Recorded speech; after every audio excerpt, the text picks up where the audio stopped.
তিনি বলতেছেন, ও স্বামী গো, তবে শুনে রেখে দিন, স্বামী গো 3 দিন ধরে বাড়িতে চুলা জ্বলে না। ও স্বামী, আপনি মদিনার বাজারে যান, যাওয়ার পরে আপনি আমার জন্য খাবারের ব্যবস্থা করেন। জোরে বলেন সুবহানাল্লাহ। হযরতে আলী রাদিয়াল্লাহু তাআলা আনহু তিনি বাবা টুকটো টুকটো করে মদিনার বাজারে গেলেন। বাবা সারাদিন কাজের তালাশ করলেন, কাজ বাবাজি আপনার পাওয়া গেল না। সন্ধ্যা যখন বাবা নেমে আসলো, হযরতে আলী রাদিয়াল্লাহু তাআলা আনহু তিনি বাবা 1 পা 2 পা করে যখন বাড়ির দিকে রওনা দিয়েছে, আমার আলী বাড়ির গেটের সামনে বাবা হাজির হয়ে গেছে। হাজির যখন হয়ে যাও, খাতুনে জান্নাত মা ফাতেমা রাদিয়াল্লাহু তাআলা আনহা তিনি বলতেছে, ওগো স্বামী, আপনি কি আমার জন্য খাবার নিয়ে আসতে পেরেছেন নাকি? হযরতে আলী রাদিয়াল্লাহু তাআলা আনহু তিনি চোখের পানি ফেলায় বলতেছে, বিবি গো, ওগো বিবি, সারাদিন কাজের তালাশ করলাম, কাজ পেলাম না। ওগো আমার বিবি, আমি তো খাবারও নিয়ে আসতে পারলাম না। খাতুনে জান্নাত মা ফাতেমা রাদিয়াল্লাহু তাআলা আনহা তিনি বলতেছে, ওগো আমার স্বামী, আপনি টেনশন করবেন না, আমার ঘরে একটা জান্নাতি চাদর আছে, এই চাদরটা মদিনার বাজারে বিক্রি করেন।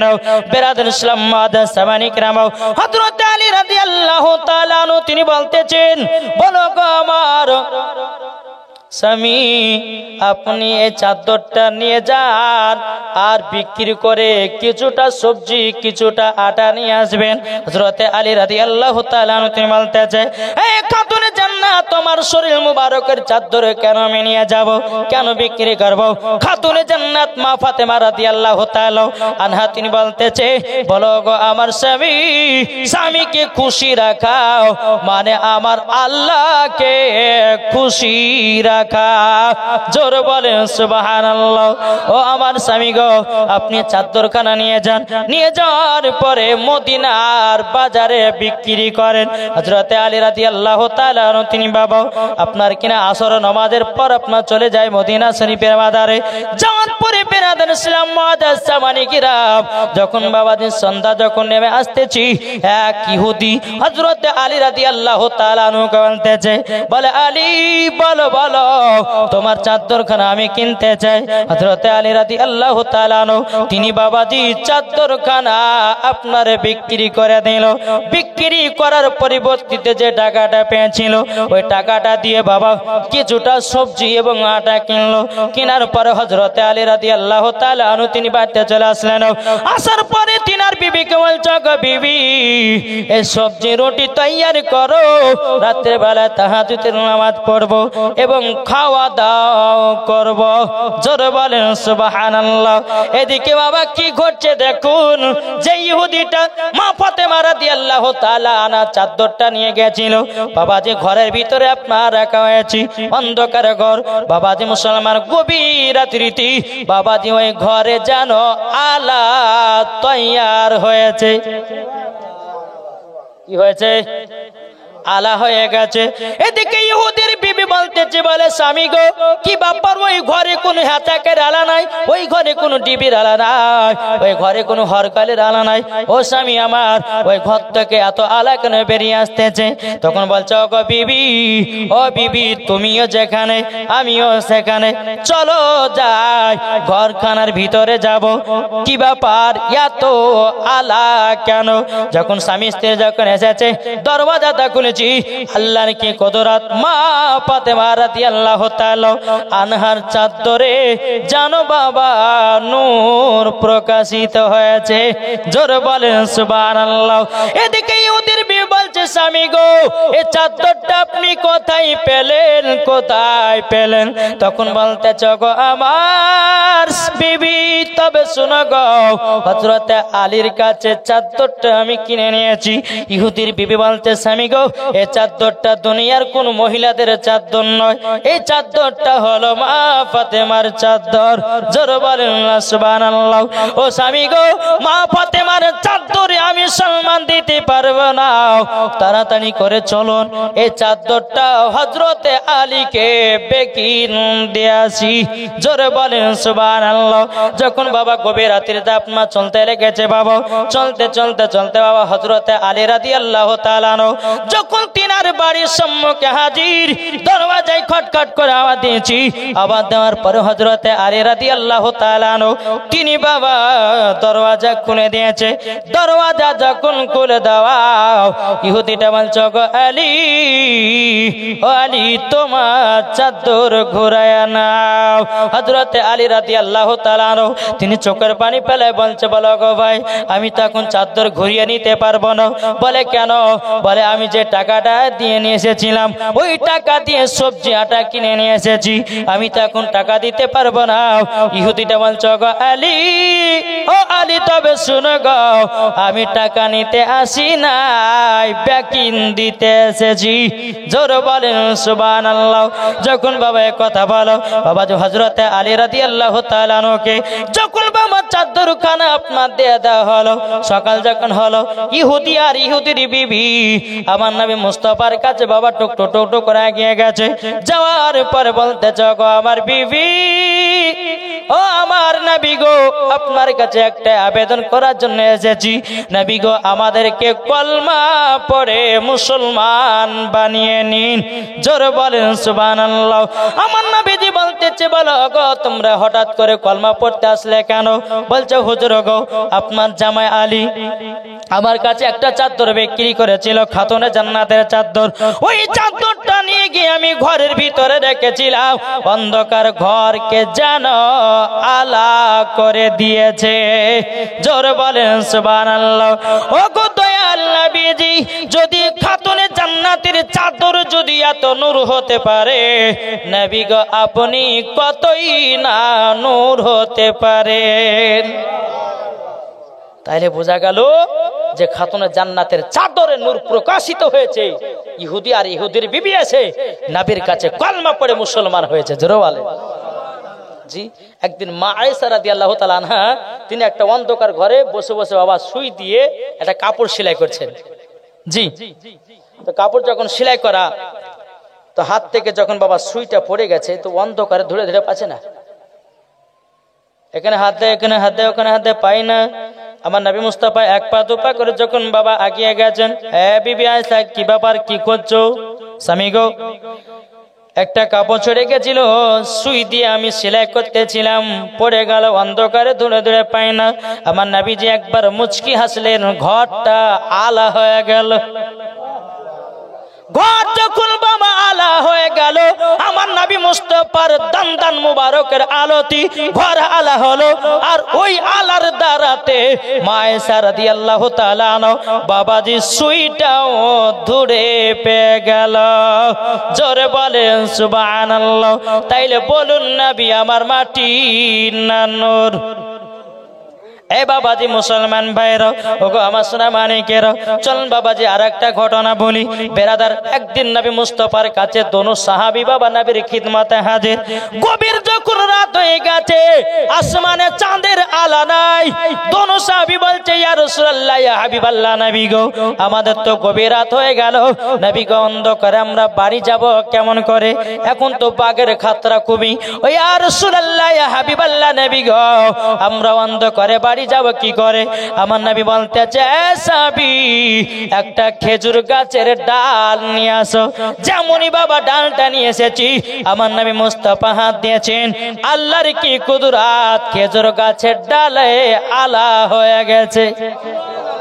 যখন বাবা আলা হয়ে গেছে, দোনো সাহাবী আপনার আলা দেখে দেখে, রাস্তা দেখে দেখে বাড়ি যাচ্ছে। একজন যাবে ডানে, একজন যাবে বামে। তখন একজন বামে যিনি যাবে, সে বলছে আমি যাব অন্ধকার, কি করে? বলে আর এক কাজ করো, খেজুর গাছে ডাল নাও, ডাল নেওয়ার পর ওই ডালের সঙ্গে মিশাও, ওইটাও আলা হয়ে যাবে। তাইলে বলুন বাবা, যেই নবী আমার যেই জিনিসে হাত মুবারক রাখেন, বাবাজি ওটাই পাওয়ার হয়ে যায়। তাইলে বাবাজি আসুন, আমরা নবী মুস্তাফা সাল্লাল্লাহু তাআলা আলাইহি সাল্লামকে আমরা নূর এবং মাটির, কে বলছে মাটির, কে বলছে নূর, কে বলছে নবী মরে মাটির সঙ্গে মিশে গেছে। হ্যাঁ বাবাজি সোনা মানিক, আল্লাহ পাক আল্লাহ তাআলা এদেরকে বোঝার তৌফিক দান করুক না, কে বলছেন? জি আল্লাহ যেন এনাদেরকে আরো তৌফিক দান করুক। বাবা যে মুসলমান সোনা মানিক, আল্লাহ পাক আল্লাহ তাআলা আমাদের সকলকে হেদায়েত দান করে। জোরে বলেন আল্লাহ আমিন। আসুন আমরা সকলে একবার দুরূদ নাজরানা পেশ করি। আল্লাহুম্মা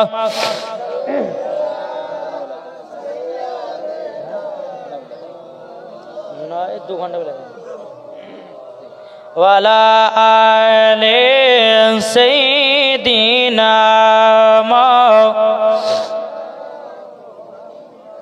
সাল্লু আলা মুহাম্মাদিন মুহাম্মাদ হরদম জবান পাক নামে মুহাম্মাদ হরদম জবান সে লিখলো সফিয়ানা মুহাম্মদ সাল্লাল্লাহু তাআলা আলাইহি সাল্লাম। বাবাজি মুসলমান ভাইরা, এ সোনা মানিকেরা, যখন বাবা ইমাম হোসেন যখন দুনিয়াতে জন্ম নিল রে বাবা, একটু কারবালার ঘটনা বলে নাকি বলছেন যে কারবালার ঘটনা বলে। এই বাবাজি দুটি দল আছে, এক হলো হোসাইনি মুসলমান আর একটি হলো বাবা এজিদি মুসলমান।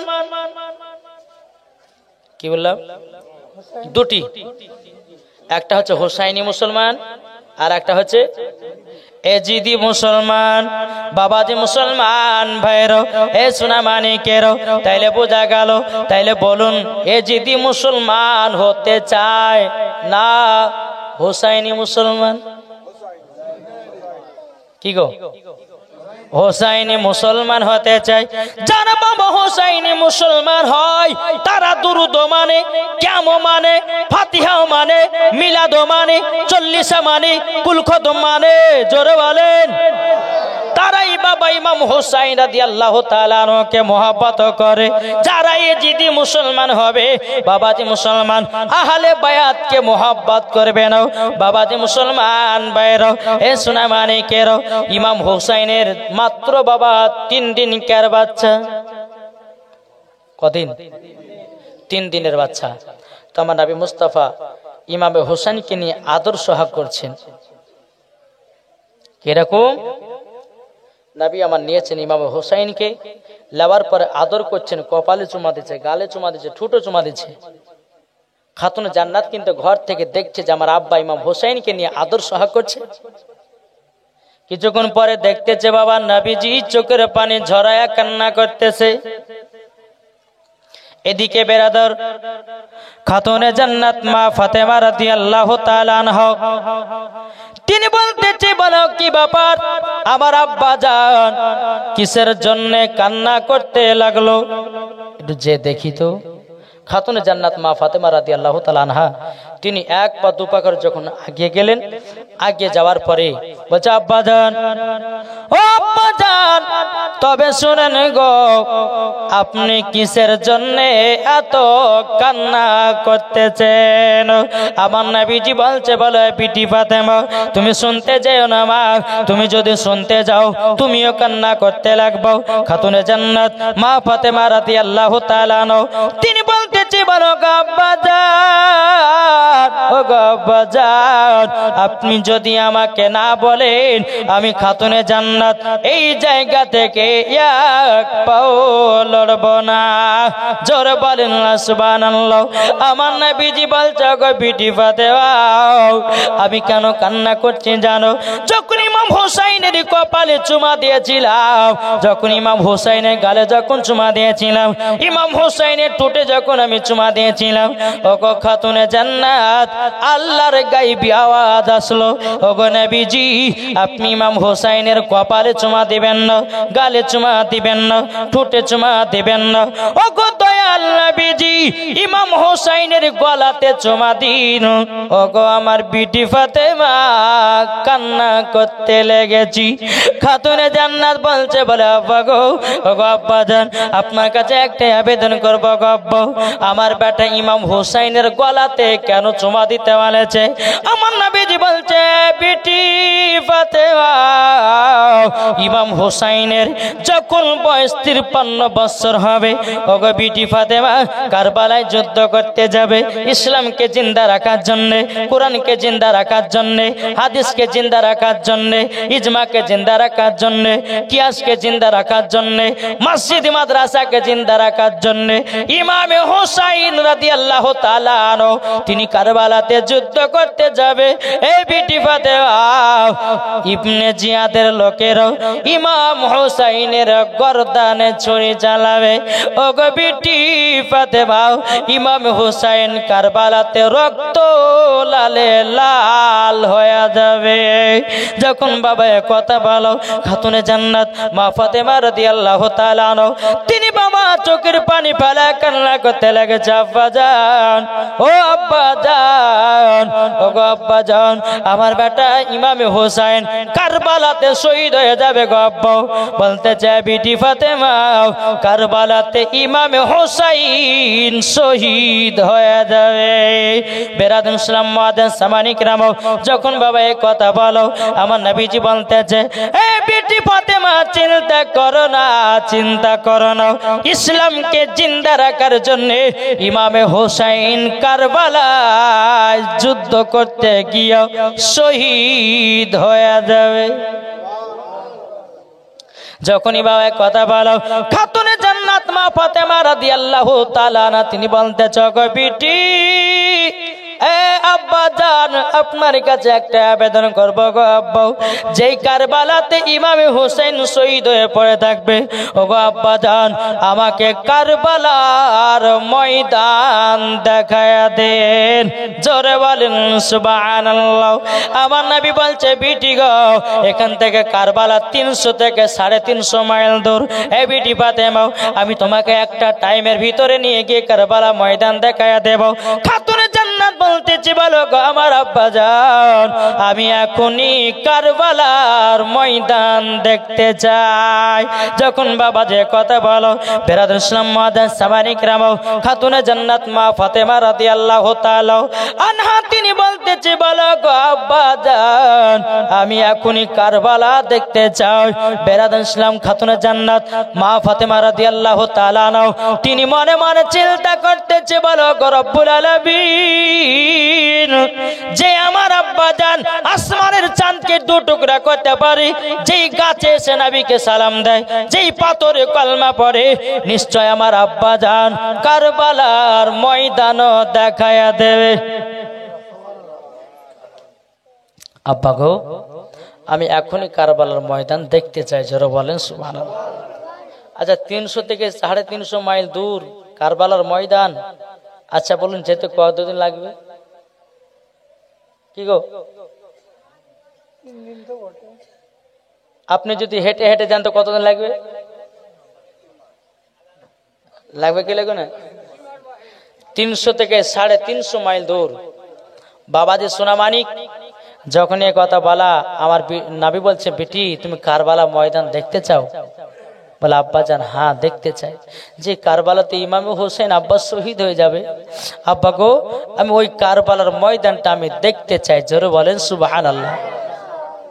আমার নবীজি যখন বাবাজি কি করলেন কারবালা বলতেছে, কারবালা বলে রাখতেছে কারবালা কোথায় আছো? কারবালা বলতেছে লাব্বাইক ইয়া রাসূলুল্লাহ। জোরে হবে না? কারবালা কথা বলতেছে লাব্বাইক ইয়া রাসূলুল্লাহ, লাব্বাইক হাবিবাল্লাহ। ওগো নবীজি কি খিদমত করব? আমার নবীজি বলছে কারবালা তোমাকে দেখতে চাই আমার বিটি ফাতেমা, তুমি কি আসবে নাকি? কারবালার ময়দান কথা বলে না। আমার নবী বলছে কারবালা তোমাকে 3 দিনের বাচ্চা ইমাম হুসাইন যেই কারবালাতে রক্ত লালে লাল হয়ে যাবে, কারবালাতে রক্ত লালে লাল হয়ে যাবে, কারবালা ইমাম হুসাইনের জন্য তুমি আসবে নাকি? কারবালা কথা বলে না। আমার নবী বলছে কারবালা তোমার জন্য তোমাকে দেখতে চাই হযরতে আলী।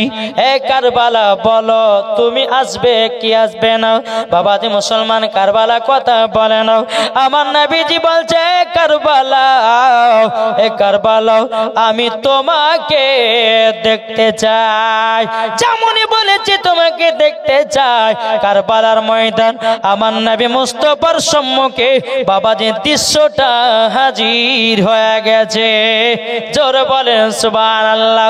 যখন বাবা কারবালার ময়দান আমার নবীজির আপনার সম্মুখে দৃশ্যটা বাবা হাজির হয়ে গেছে, মা ফাতেমা রাদিয়াল্লাহু তাআলা আনহা তিনি বলছো গো আব্বাজান, আব্বাজান আপনার কাছে একটা আবেদন করব গো আব্বা, ও আব্বাজান আমাকে কারবালার ময়দানটা দেখায়া দেন। এ বেটি ফাতেমা ওই দেখো কারবালা দৃশ্যখানা দেখো। খাতুনে জান্নাত বলছে আব্বা গো আমার বেটা ইমাম হোসেন শহীদ হয়ে কোথায় পড়ে থাকবে বলো না। আমার নবী বলছে গো বেটি ফাতেমা একটু দাঁড়িয়ে যাও, একটু সহ্য সবর করো। বেরাদুল ইসলাম মাদান জামানিক রামও আমার নবী মুস্তাফা সাহেবে লাউলাক সাল্লাল্লাহু তাআলা আলাইহি সাল্লাম বাবা কি করলেন? বাবাজি যখন এই কথা বলার পরে জিবরিল আমিনকে ডাকা হলো। এই জিবরিল কোথায় আছো তাড়াতাড়ি দেখা করো। যখন বাবা জিবরিল আমিন কারেন্টের মতো নবীজির কাছে হাজির, আমার নবী বলতে জিবরিল আমিন যেই জায়গাতে ইমাম হোসেন কারবালাতে শহীদ হয়ে যাবে ওই জায়গার এক মুষ্ঠ মাটি এনে দাও। জোরে বলেন কমুষ্ট, এক মুষ্ঠ মাটি এনে দাও। কোথা থেকে? কি গো? যেই জায়গাতে ইমাম হোসেন শহীদ হয়ে পড়ে থাকবে ওই জায়গার এক মুষ্ঠ মাটি এনে দাও। হযরত জিবরিল আমিন কি করলেন? কারেন্টের মতো কি ওই জায়গায় মাটি নিয়েছে নবী মুস্তাফার হাত মোবারকে হাজির করেছে। জোরে বলবেন না? যখনই বাবা হাজির আমার নবীজি হাতে করে মাটি নিয়েছে, আর যখনই বাবাজি মাটি নিয়েছে অমনি বাবাজি আমার নবীজি চোখের পানি ঝরাতে লেগেছে। খাতুনে জান্নাত বলছে বলে আব্বাজান এই মাটিতে কি এমন আছে আপনি দেখার পরে কান্না করতে লাগলেন কেন? আমার নবী বলতে বলে বিটি ফাতেমা তুমি যদি জানতে পারো গো বিটি তোমার চোখ দিয়া পানি ঝরে যাবে। খাতুনে জান্নাত মা ফাতেমা রাদিয়াল্লাহু তাআলা আনহা তিনি বলতেছে বলো গো আমার আব্বাজান, ও আব্বাজান আপনি বলুন বলুন কি আছে এই মাটিতে? আমার নবীজি বলতেছে ও বিটি ফাতেমা তবে শোনো গো শোনো, এই কারবালার যে মাটিটা আমার হাতে আছে গো বিটি ফাতেমা, যেদিন ইমাম হোসেন কারবালাতে শহীদ হয়ে যাবে এ মাটি গুলো রক্ত লালে লাল হয়ে যাবে। আল্লাহুম্মা সাল্লি আলা মাওলানা মুহাম্মাদ ওয়ালা সাইয়্যিদিনা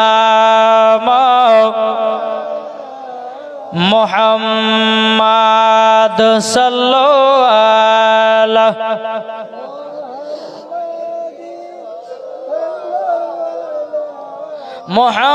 মুহাম্মাদ হরদম জবান পাক নামে মুহাম্মাদ হরদম জবান সফিয়ানা মুহাম্মাদ। আরে রক্ত লালে লাল হইল কারবালার ময়দান, রক্ত লালে লাল হইল কারবালার ময়দান, রক্ত লালে লাল হইল কারবালার ময়দান। আর সকিনা কান্দে মাদিনাতে, আলী আসগার কাঁদে পানির জন্যে, সকিনা কাঁদে মাদিনাতে, আলী আসগর কাঁদে পানির জলে এজিদেরা পানি বন্ধ এজিদেরা পানি বন্ধ করিল দেখো রক্ত লালে লাল হইল কারবালার ময়দান রক্ত লালে লাল হইল কারবালার ময়দান বিবি শহর বানু বলে স্বামীকে পানি এনো ফোরাত নদী থেকে আলী আসগর পানির জন্য আলী আসগর পানির জন্য শহীদ হয়েছে রক্ত লালে লাল হইল কারবালার ময়দান রক্ত লালে লাল হইল কারবালার ময়দান বাবাজি মুসলমান ভাইরা আমার নবীজি বলতে চাও গো বিটি ফাতেমা ইমাম হুসাইন যেদিন কারবালাতে শহীদ হয়ে যাবে গো বিটি ও বিটি গো তবে শুনে রেখে দাও এই মাটিগুলো রক্ত লালে লাল হয়ে যাবে খাতুনে জান্নাত মা ফাতেমা রাদিয়াল্লাহু তাআলা আনহা তিনি বাবাজি চোখের পানি ফেলায় কান্না করতে লেগেছে ও গো আব্বাজান ও আব্বাজান এই মাটিগুলো আমাকে দিন আমি যত্ন করে একটা বোতলে ঢোকায় রাখবো আমার নবী বলছে এই বিটি ফাতেমা তবে শোনো গো শোনো শোনো এই বিটি ফাতেমা এই মাটির অধিকার তুমিও হতে পারোনি আব্বা গো এই মাটির অধিকার আমি হতে বলছে না তাহলে আব্বা জান এই মাটিগুলো দিয়ে দেন আমার স্বামীকে খাতুনে জান্নাতের স্বামীর নাম কি হযরতে আলী রাদিয়াল্লাহু তাআলা আনহু বলছে আব্বা জান এই মাটিগুলো আমার স্বামীকে দিয়ে দিন আমার নবী বলছে বিটি ফাতেমা তবে শুনে নাও এই মাটির অধিকার হযরতে আলীও হতে পারেনি খাতুনে জান্নাত বলছে বলে আব্বা গো তাইলে আমার বেটা ইমাম হাসানকে দিয়ে দিন আমার নবী বলছে গো বিটি ফাতেমা ইমাম হাসান জানো এই মাটির অধিকার হতে পারেনি খাতুনে জান্নাত মা ফাতেমা রাদিয়াল্লাহু তাআলা আনহা তিনি বলতেছে বলো আব্বা জান এই মাটিগুলো আপনার কাছে রেখে দেন আমার নবী বলছে বিটি ফাতেমা এই মাটির অধিকার আমিও হতে পারিনি জোরে বলেন সুবহানাল্লাহ যখন বাবা যে কথা বলার পরে বাবাজি আমার নবীজি মাটিগুলো কাকে দেবে উম্মে সালমাকে ডাকা হলো এ উম্মে সালমা শোনো শোনো ও উম্মে সালমা শোনো তখন উম্মে সালমা যখন কাছে পৌঁছে গেল উম্মে সালমা যখন বাবা কাছে আসলো আসার পরে বলতে গো নবীজি তবে শোনো এই মাটিগুলো তোমার কাছে রেখে দাও জোরে বলেন সুবহানাল্লাহ এ বাবাজি মুসলমান ভাইরা ওগো আমার সোনা মানিকের আপনাদেরকে বলতে চাই রে বাবা হযরত ইমামে হোসেনকে আমরা বাবা মোহাব্বত করব ইমামে হোসেনকে ভালোবেসে বাবা জান্নাতি হব জোরে বলেন মারলে পারে আবু বকর না মারলে বাবা আবু জাহেল মারলে পারে জান্নাতি না মারলে জাহান্নামে সোজা সোজি ডাইরেক্ট ওয়াজ ঠিক না কি গো তাহলে শেষ করে দিই শেষ করি হ্যাঁ এই যে কেউ বলছে শেষ করুন কেউ বলছে বলুন বাবাজি মুসলমান আচ্ছা 9টা পর্যন্ত চালায়নি কি বলছেন বেরাদান ইসলাম মাদান সাওয়ানি کرام এ সোনা মানিকেরও ওগো আমার আব্বাজি মুসলমান ভাইরা যখন বাবা আমার খাতুনে জান্নাত মা ফাতেমা রাদিয়াল্লাহু তাআলা আনহা তিনি বলতেছে বলো গো আমার আব্বা জান আপনি যে উম্মে সালমাকে মাটি দিলেন উম্মে সালমা বলছে গো নবীজি এই মাটিগুলো কি গুনাহ আছে বলুন আমার নবী মুস্তাফা আপনার কিনা গায়েবের সংবাদদাতা নবী বলতেছে বলো গো আমার উম্মে আল্লাহ এ মাটিগুলো তোমাকে দেওয়া হলো গো। যেদিন ইমাম হুসাইন কারবালাতে শহীদ হয়ে যাবে, যেদিন ইমাম হুসাইন কারবালাতে শহীদ হয়ে যাবে, ওগো তোমরা শুনে রেখে দাও, এ মাটিগুলো রক্ত লাল লাল হয়ে যাবে। সেই দিন তোমরা বুঝবে ইমাম হুসাইন শহীদ হয়ে গেছে। বাবাজি মুসলমান ভাইরা, এ সোনা মানিকেরা, যখন বাবাজি কথা বলো, বলার পরে বেরাদার খাতুনে জান্নাত মা ফাতেমা রাদিয়াল্লাহু তাআলা আনহা তিনি বলতেছে, বলো গো আমার আব্বা জান, আমরা মাটির অধিকার কেন হতে পারলাম না? আমার গায়েবের সংবাদদাতা নবী বলতেছে, নূরে মুজাসসাম নবী কামলিওয়ালা মক্কি ও সরদার আহমদে মুক্তার নবী মুহাম্মদুর রাসূলুল্লাহ সাল্লাল্লাহু তাআলা আলাইহি সাল্লাম তিনি বলতেছে, এ বেটি ফাতেমা, যেদিন ইমামে হুসাইন কারবালাতে শহীদ হবে, ওগো বেটি ফাতেমা, সেদিন তুমি বেঁচে থাকবে না, সেদিন তুমি বেঁচে থাকবে না, থাকবে না। বাবাজি মুসলমান ভাইরাও, খাতুনে জান্নাত বলছে, আব্বা জান, আমার স্বামীকে কেন দেওয়া হলো না? এ বিবি, বিটি গো, তোমার স্বামীও বেঁচে থাকবে না, ইমাম হাসানও বেঁচে থাকবে না। এ বিটি ফাতেমা, সেদিন আমিও বেঁচে থাকবো না, পর্দার আড়াল হয়ে যাব। সেদিন শুধু বেঁচে থাকবে উম্মে সালমা, তারই জন্যে মাটিগুলো তাকে দিয়েছি।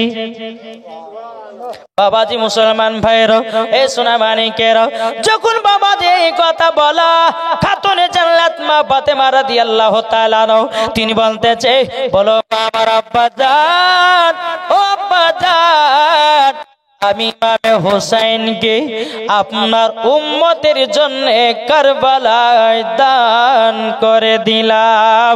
জোরে বলেন সুবহানাল্লাহ। বাবাজি মুসলমান ভাইরা, এ সোনা মানিকেরা, তাইলে বলুন আমরা ইমামে হুসাইনকে ভালোবাসতে রাজি আছি না নাই? বাবাজি সোনা মানিক, ইমাম হুসাইন রাদিয়াল্লাহু তাআলা আনহু তিনারা বাবাজি ইসলামটাকে বাঁচিয়ে গেছেন আমাদের জন্য, ঠিক না? নামাজ, রোজা, হজ, যাকাত আমরা সব পেয়েছি বাবাজি ইমাম হাসান, ইমাম হুসাইনের জন্য। জোরে বলেন সুবহানাল্লাহ। আজ আমরা মুসলমান, আজকে ইমামে হুসাইনকে চিনতে পারলাম না। আমরা মুসলমান, আমরা নবীকে চিনতে পারলাম না। আমরা মুসলমান, পাঁচ ওয়াক্ত নামাজি হতে পারলাম না। আমরা মুসলমান, বাবাজি মুসলমান হালালি খাবার খেতে পারলাম না। আমার নবীজি বলতেছেন, এমন একদিন জামানা আসবে বাড়িতে বাড়িতে বাবাজি সুদ চলবে। হ্যাঁ, আমার গায়েবের সংবাদদাতা নবী বলেছেন। তাহলে বাবাজি মুসলমান এখন সব সুদ খাচ্ছে কি খাচ্ছে না? কিরে ভাই, সবাই সুদের টাকাও, হ্যাঁ আমরাও সুদের টাকা খাচ্ছি।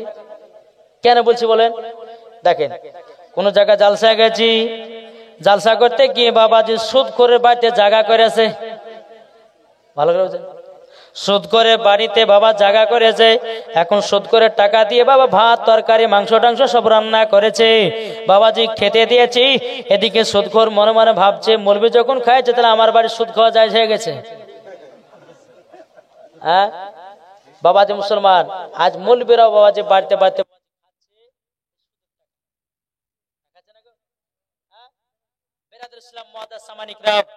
আসুন আপনাদেরকে একটাই অনুরোধ করে বলবো, বাবজি আল্লাহ পাক আল্লাহ তাআলা বলেছেন, যারা অপরকে ভয় করবে তারা জীবনে পাপের কাজে লিপ্ত হবে না।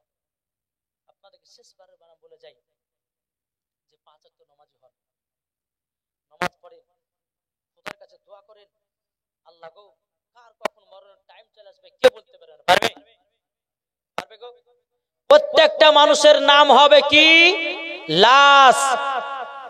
আমার নাম মাওলানা ওবায়দুল ইসলাম জামালি, জিন্দা আছি বলে জামালে, আর যখন মরে যাব কি হবে? লাশ। দেখো বলতেছে, একই দিন আমার নাম হবে লাশ, ঠিক না? একই দিন আমার নাম হবে লাশ, একই দিন আমার নাম হবে লাশ, একই দিন আমার নাম হবে লাশ। সাদা কাপড় পরবে দেহ, রবে না আর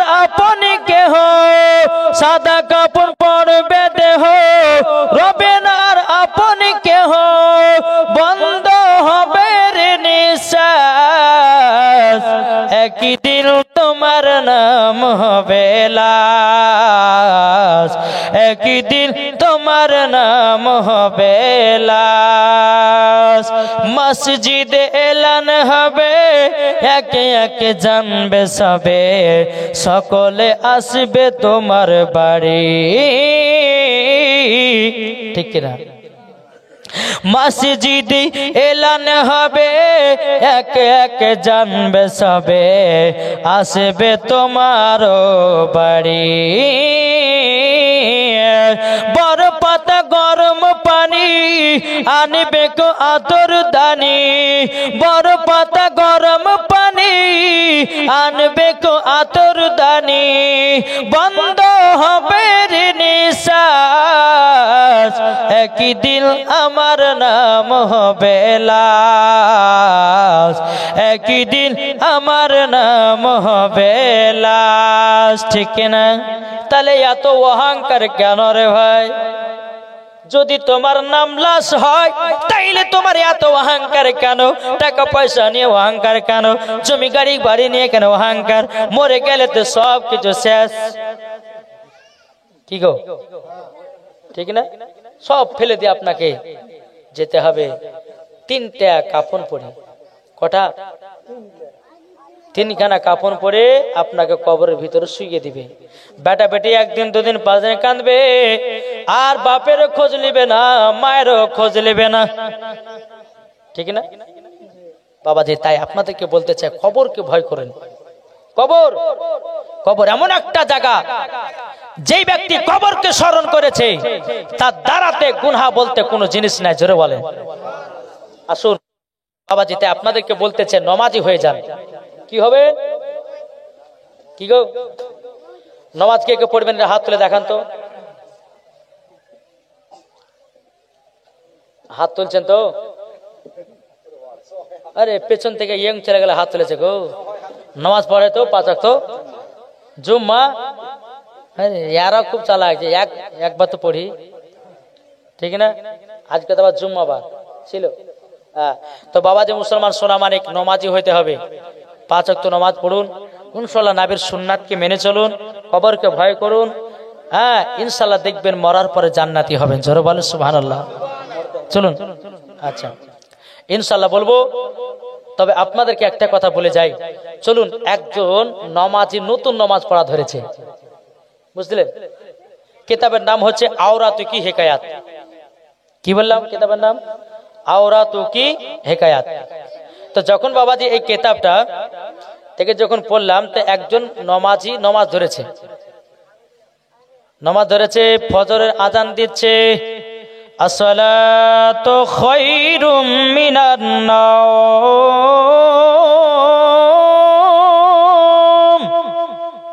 নতুন নমাজি বিছানা থেকে উঠেছে, ওঠার পরে বাবাজি নতুন জামা পোশাক পরেছে, আতর সুগন্ধি মেখেছে, ফজর নামাজ পড়ার জন্য বাবা রাস্তা দিয়ে চলে যাচ্ছেন।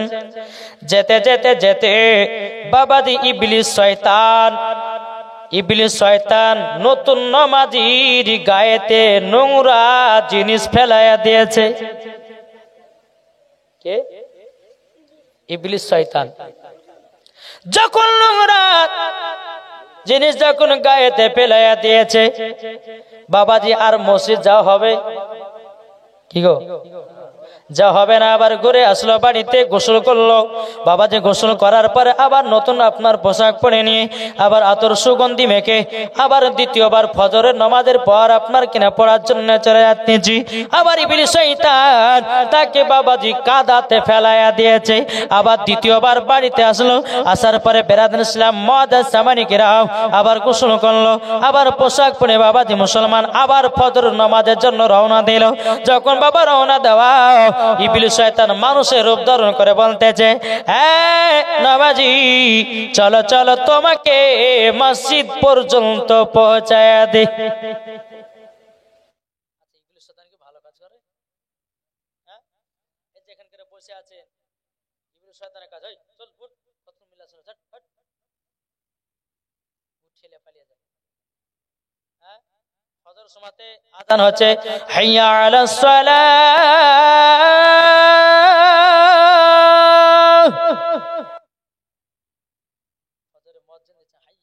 চলা, ইমাম আর মুয়াজ্জিন চালা মসজিদ জ্বালাসি না ভোরবেলা। এখন আমাদের ঘুম পাড়ার পালা, এখন ঠান্ডার সিজন। হ্যাঁ, এখন যদি কোনো বাপ মা ভোরবেলাতে বেটা, এই বেটা ওঠ ওঠ, যখন উঠছে মা, আবার যখন একটু শুয়ে গেল তো শয়তান হাত বলে মাথা ঘুমা ঘুমা ঘুমা। যখনই যখন ফজর নামাজ কাজা হলো, চরম করে উঠে দিচ্ছে, সূর্য উঠে গেছে, যা কাজা হয়ে গেল। কার পাল্লায় পড়ে? শয়তানে পাল্লায় পড়ে। তাহলে বাবাজি, তো ইবলিস শয়তানটা বলতেছে, এ নামাজি চলো তোমাকে মসজিদে পৌঁছায়া দিই। যখন বাবাজি ইবলিস শয়তান নামাজিকে যখন মসজিদে নিয়ে গেছে, নিয়ে যাওয়ার পরে ইবলিস শয়তান বলছে, গো নামাজি যাও, এটা হলো তোমার ইবাদতখানা, এটাই হলো খোদার মসজিদ। যখন আপনার ভিতরে প্রবেশ করেছে, বাবাজি নামাজিটা বলছে, বলে ভাই তুমি কি নামাজ পড়বে না? ইবলিস শয়তান বলতেছে, বলে আমি তো নামাজ পড়ি না। বলে তুমি কে? আমি হলাম ইবলিস শয়তান। তুমি যদি ইবলিস শয়তান হও, নামাজিটা বলতেছে, তুমি যদি ইবলিস শয়তান হও, ইবলিস শয়তান তো কোনোদিন ভালো কাজ করে না, তাহলে তুমি আমাকে মসজিদ পর্যন্ত কেন পৌঁছে দিয়েছো? ইবলিসটা বলতে চায়, নামাজি শোনো, তুমি যখন বাড়ি থেকে প্রথম যখন বেরোলে, আমি তোমার গায়েতে নোংরা জিনিস ফেলাইয়া দিয়েছিলাম। আল্লাহ পাক আল্লাহ তাআলা তোমার জীবনের গুনাহ খাতাগুলোকে আল্লাহ মাফ করে দিয়েছে। জোরে বলেন সুবহানাল্লাহ। যখন বাবাজি এই কথা বলার পরে, ইবলিস তাইলে বলো বলো দ্বিতীয়বার তুমি কি ফেলেছিলে নাকি? ইবলিস শয়তান বলতেছে, বলে হ্যাঁ দ্বিতীয়বার তোমাকে কাদাতে ফেলিয়ে দিয়েছিলাম। আল্লাহ পাক আল্লাহ তাআলা তোমাদের বাড়ির ফ্যামিলির সমস্ত ব্যক্তিদের গুনাহ আল্লাহ ক্ষমা করে দিয়েছে। ইবলিস বলতেছে, এ নামাজি শোনো গো, তোমাকে যদি 3 বারের বেলাতে ফেলাইয়া দিতাম, হয়তো তোমাদের ফ্যামিলিকে জান্নাতি বানায়া দিত। আল্লাহ যেন জান্নাতি না বানায়, তারই জন্য তোমাকে মসজিদে নিয়ে এসেছে। তাইলে বলুন কত বড় শয়তান। রহমতি জোরে শোবে সাদিকের ভরে, বলছে ওরে কবুতর এলো খোদার পয়গম্বর মা আমিনারি ঘরে। আরে করবে না কেউ, আরে করবে না কেউ, আরে মূর্তি পূজা, এসে গেছে বান্দাদের রাজা। জোর হবে না? আরে করবে না কেউ, আরে মূর্তি পূজা, এসে গেছে বান্দাদের রাজা।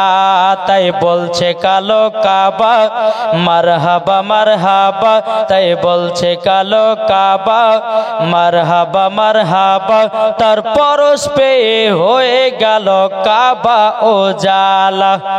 জোরে বলেন ঝড় ঝড় ঝড় রহমত ঝরে শোবে সাদিকের ভরে,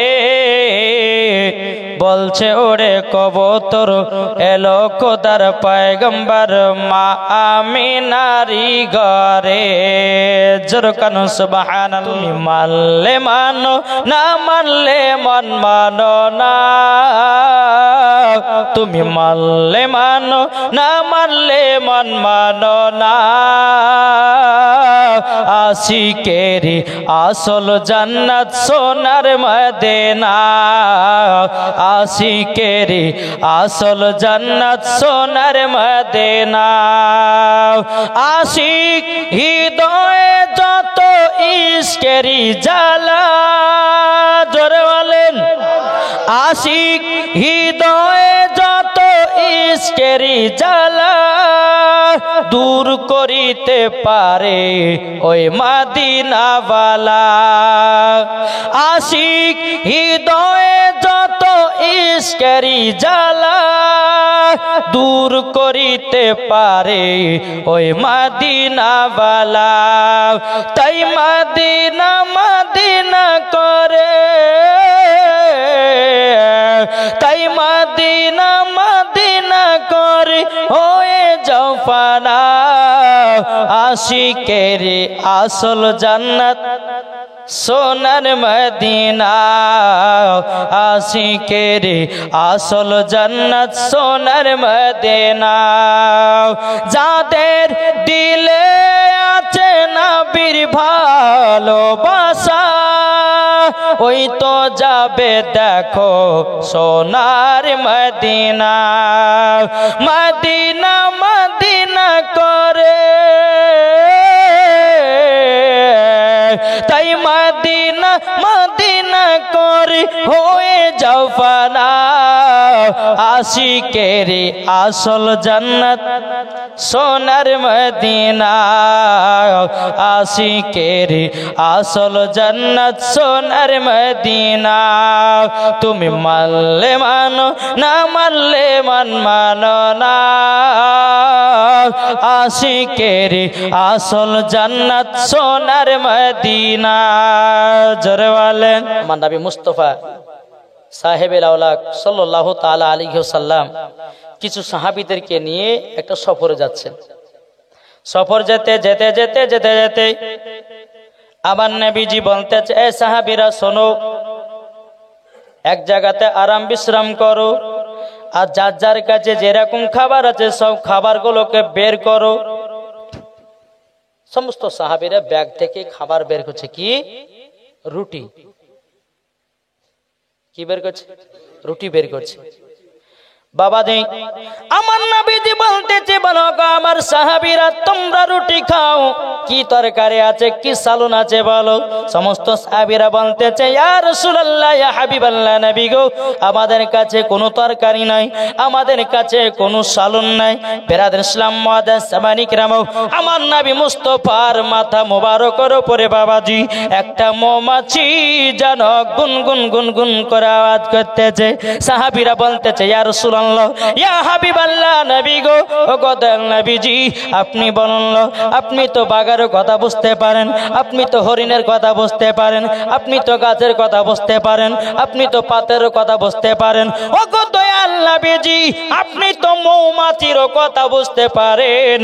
ও গো নবীজি আপনার মাথা মোবারকের উপরে যে মৌমাছিটা যেন গুনগুন গুনগুন করে আওয়াজ করতেছে, ও গো দয়াল নবীজি আপনি বলুন কি যেন কথা বলতেছে।